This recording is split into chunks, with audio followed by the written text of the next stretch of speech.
Ian, welcome to what is now your 7th career Ryder Cup. Let's assume for a moment that it's wonderful to win a Ryder Cup no matter where you are.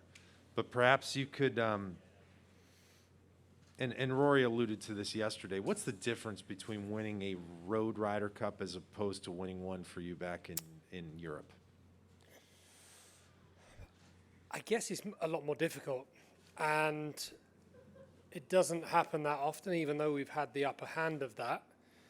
I guess it's just more enjoyable. You know, course setup is obviously this week, you know, heavily weighed in the US,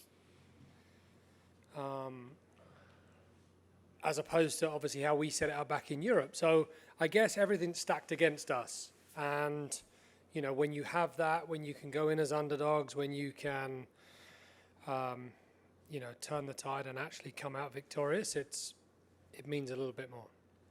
Okay. Let's hit the floor for some questions, and I guess we'll start over here on your right, Ian, number 5. Hi, Poulter. A couple of quick ones. When you're captain in 2025, will you be having press conferences at 7:30? Nope. No. More seriously, would you describe winning on the road as sort of akin to Arsenal winning at where? Chelsea, Man United? Anywhere at the minute. Well, you've won 2 in a row. Yeah, 100% for the last But two. is it that enjoyable, that kind of feeling that you've won if you win on the road? It's a great buzz. I mean, look, you only have to look round and, you know, all the grandstands are red. Everything that you look at, you know, the fans, 98% are obviously going to be US fans this week. You know, it's difficult from start to finish. It's hard. It's not, you know, it's not easy to play away from home. And as much as we feel comfortable as a team, you know, to know we're underdogs, to know that, you know, we have to play extra special, you know, this week to get the job done, you know, feels pretty rewarding at the end of the week if you know, we can get it done. Sorry, finally from me, have you seen any European fans dotted around the course any so far this week? I've got to say, there's only been a few, but the US fans have been brilliant so far. They really have. You know, they're wishing me well, and not too well, but wishing me well, which is quite nice. So that hasn't always been the case, but so far so good. Okay, let's stay in the general vicinity, number 9, please. Yeah, everyone talks about that first tee, the most nerve-wracking place, but I'm curious, in the path to the first tee, where do the nerves set in? Once you're on the tee, when you're walking to the tee, when you're warming up, where do the nerves actually hit? When that alarm goes in the morning. You know it's coming. It's been building all week, and it's exciting. You know, it's a big tee box. I don't know how many thousand fans we got around there this week. It's probably a little less than what it was in Paris, but you know, nevertheless, it's a loud environment. It's an unnervy atmosphere to be in. It's, you know, seriously, it's great fun. I mean, it really is. From the moment you kind of walk out your tunnel to getting that tee peg and attempting to put the ball on the tee, it's a pretty fun ride. Okay, again back right, number 11, way in the back. Yeah, hi Paul. Hey. You mentioned the difficulty. Rory was saying yesterday that if you win again this week, it would probably top Medina. Could you ever imagine anything topping Medina, and how often do you still draw from those memories? Yeah, I mean, we'll see how the week pans out to see if or how, you know, kind of you want to place the event. I think for us to know it's going to be difficult. You know, we don't have the full home support that we would normally have. I mean, I'm hoping we have some form of sing-songs out there for us lot to entertain everyone. But yeah, you know, it's always hard to turn around and say one's going to trump another one, and however the makeup of that's going to be. I just think if we can come out on top Sunday night, it will be a pretty special one. And as I say, do you still draw on those memories? Do you think back to it very often? Always. I mean, I'm always looking on, you know, the highlight reel. It's hard when you're, you know, pretty social media busy, and there's often highlights of all the good things you've kind of done through the years, and obviously Medina's one of those. It's good to get those positive vibes, a bit of confidence, and enjoy watching the celebrations that we had and the kind of golf that we played on Saturday, Sunday. Over here on your left, number 21. Hi, Ian. Just following on from that, I mean, Rory also said that, last time it was in America, he sort of lost control a bit of his emotions and sort of hit a wall on the last day. Is that something you're conscious of, or is it the opposite with you? You want to let your emotions get out there? In terms of interacting with the crowd and stuff, I think you just have to let it happen naturally. I don't think it's something you can't plan for, how you react on the golf course. I think you've seen through the years players that you see no emotion all of a sudden start to show emotion. I don't think that's something that you'll sit at home and go, right, okay, if I hold a putt on the first, I'm gonna fist pump this. It's just, I think it happens naturally. I think we all have a lot of pressure, a lot of build up, a lot of intensity during the start of this week, and it just naturally flows out. Naturally, we don't fist pump on the first green of a regular week, right? But you have the opportunity to kind of let some of that energy out this week, and that's why I think we see so much of it done, and it makes for great TV. Let's go over here on your right, number 7. Hi, Ian. I'm just curious how important you think driving distance is going to be this week. It's something that the Americans have talked a lot about being a big advantage in their favor. I'm curious your thoughts about it. We'll see. I mean, I don't really know. I mean, I'm not a guy that sits down and tries to work out if, Bryson's going to be 120 yards in front and how that looks on paper, right? So, I mean, they, generally through the team, they're going to hit it further than we are. The wind's going to change on us on Friday. So certain holes that we've already played are going to play a little bit different.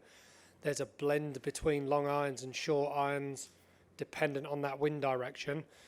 We've got some short par 4s that if the given wind allows, then some of those are going to be reachable.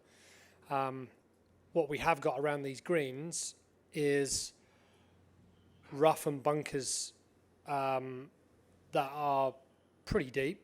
The rough, the lies you get around the greens, you can't predict it. You could miss a green by 3 feet and have an unplayable lie. You could miss the green by 5 yards and you have a kind of nice lie. So I think that is kind of the unknown at the minute. And if you're going to start to leak a few here and there, it's going to be difficult. So strategy is going to be really interesting this week of how that plays out. Doug, number 23. A couple of things, Ian. Do you get any sense at all whether your passion and success in these matches annoy the people you're beating? I'm sure I've annoyed plenty. I mean, my percentage has been really nice for me and not for the guys I've played against. So I'm sure that's been, it's been pretty frustrating to be on the receiving end of that. Feel good? It feels nice. Yeah. I mean, Good. I enjoy holding putts and winning matches. It's been a great ride. So I'm never going to apologise for it. It's how match play should be played. And the other thing is, there's been a lot of anecdotes over the years about how sometimes the sting of losing can hurt more than the joy of winning. Do you agree with that? And do you have any strong memories of 08, which I think is your only losing team you've been on?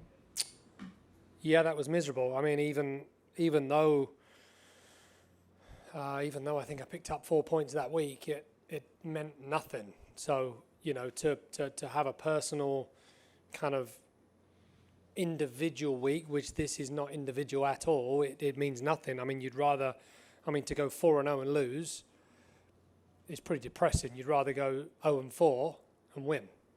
So, if that played itself out this week, and I'd still be pretty happy on Sunday night if I was, to play it out that way.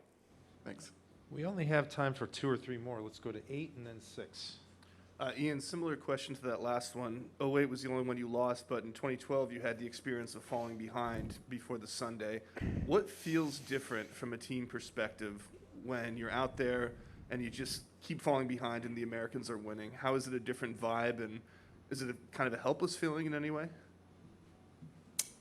I wouldn't say it's a helpless feeling, because you always have to believe that you have the ability to turn the match around, and momentum's been key in every Ryder Cup I've ever played, and it's all about holding that level of momentum for the longest period you possibly can, and that's hard to play against. You know, sometimes when you've, you know, when you can see somebody's got that kind of run of form, and the blue stays a certain, the colour stays the way it does for a long period of time, you have to kind of break that. And you know, there's only been a few instances where it's been that way, and you've wanted to break it. So you always have to tell yourself that it can happen, it's going to happen, and you've got to make it happen sometimes. 6. Ian, kind of a core question for you. What you put on some of your best shows, play some of your best golf at the Ryder Cup. Why? Hate losing. You see the guy. I mean, you know, when you play match play, you know what you have to do when you tee up on the first hole. You can control a match. You can dictate a match. You can play certain shots to try and put your opponent under pressure. You can't do that in stroke play, really, and unless it comes down to the back nine and, you know, the group you're in, you're actually clear of the rest of the field. So it's just it's a fun game of chess, to be honest, to you know, to enjoy what that means, that you're under pressure right from the get-go. Just doesn't happen in stroke play. It's kind of like you plod your way into the tournament, but it's, you know, it's back nine Sunday mentality every single time you tee it up. Okay, last one. It's got to be quick. 27, right back here. Yeah, Ian, it's sort of a similar question. Sergio yesterday was talking about sort of having the ability to flip a switch regardless of what form you're in coming into the week. You clearly have that same ability. Like the ability to sort of convert that energy or whatever the good feeling is you have around this event into actually executing shots. How does that process happen for you?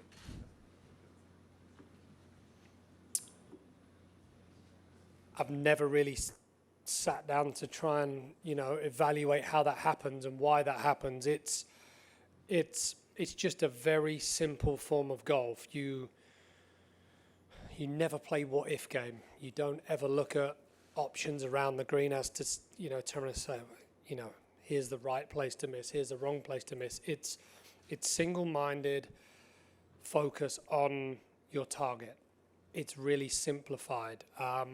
And the more simple it is, the easier it is for my brain to understand and aggressively go at those targets. You know, again, stroke play, you're plodding into position. This isn't the case here. You can't expect a par to win a hole.